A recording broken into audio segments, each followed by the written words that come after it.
SEGA.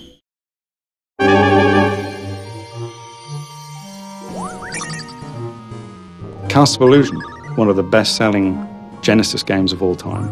It's the perfect game for us to develop with Disney. It's such a classic. People love Castle Allegiant. They've got such fond memories of it. Really passionate about the game and the experience that I had when I was young, and to try and offer that to the new generation and people that have experienced it before is, it's just a great feeling, really.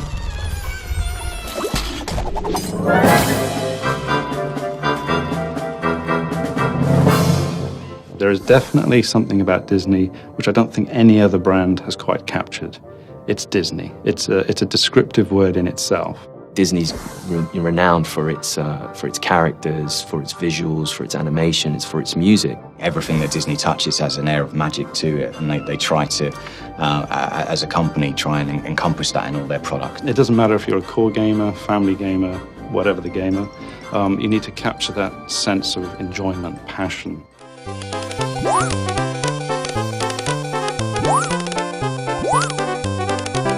I was a child, I bought it. It was one of my favourite games. I played it to death. I grew up with my Mega Drive. I've played all the classic Disney games, and Castle Allegiant stands up as one of my all-time favourites. 20 years later, to be given the opportunity to work on that IP, to reimagine it and bring it forward with today's technology was just, an amazing opportunity.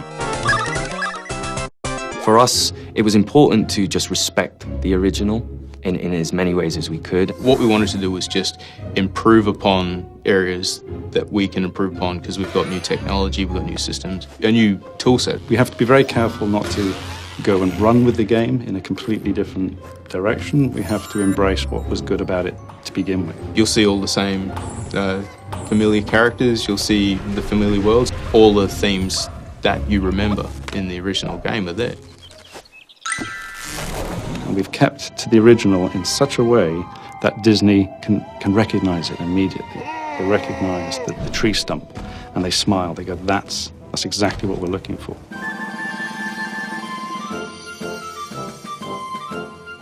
I think I employ 35 people that love Mickey.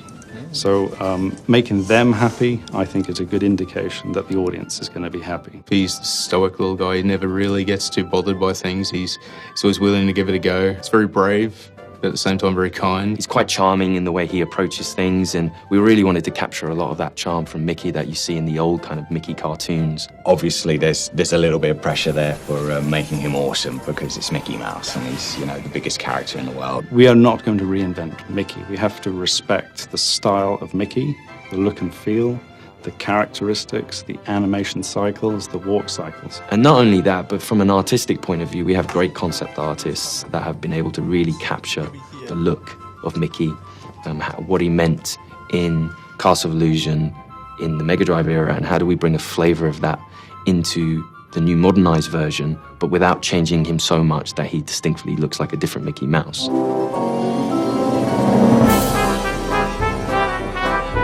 The world itself is it's enchanting, it's rich and full.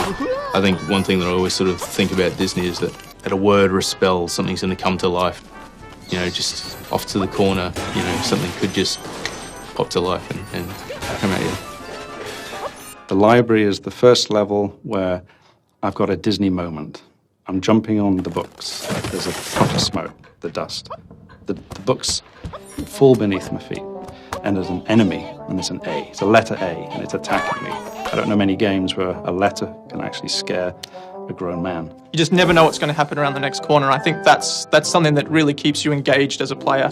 We didn't really diverge too much in the story. It's a very true Disney story. Mirabelle has come upon Mickey and Minnie out sort of having fun in the forest, dancing away, and she's taken by Minnie's beauty and wants it for herself, so she steals her away, and Mickey, being the heroic little boyfriend, runs off and chases after her, and he gets dragged into this castle of illusion where Mirabelle has set up all these traps. For those that know the original, to see what we've done with it, and for those that don't, for the new kids and anyone else that is new to the IP, and enough there to give them a little bit more of a story from start to finish. I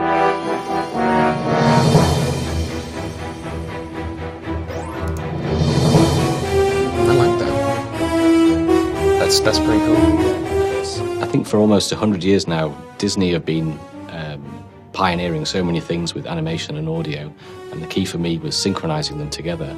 Audio and music is a massive part of Disney itself, and that's something we take very seriously. So for us, it was important that we again tried to pursue certain sounds that made sense to the environment that Mickey was in. When making a new modern Castle of Illusion, we're able to use the old Castle of Illusion as liberal as we need to. And it's actually been quite nice to take the entire original 16-bit track and use them in the modern version as well. But sometimes by retaining that low fidelity, that's part of its charm and its style. So I do think it's important to retain that. Although we have cleaned it up a little bit, it still retains that original character. Hey, I need that to save Minnie! Come back! We have had the opportunity to allow Mickey to speak. You know, this was something that we felt passionately about, having him interact in the story. There you are! Hey, come down here! From a sound perspective, we've been able to help it into the 21st century by, I think, primarily we're able to do a lot more with the sound effects, the mixing, the environmental effects. I mean, these are all things that we come to expect without realizing it. So we're able to go further with interactive music, and we can have more dynamic things going along with the sound effects and the voice as well. Castle Illusion, you know, is built from the ground up. You know, from every point, from animations to music to environment to gameplay, everything is built from the ground up. And that's a really nice, exciting way of taking something that everyone holds dear to them and kind of improving that for the new generation. I think they'll love it. I mean, we love it.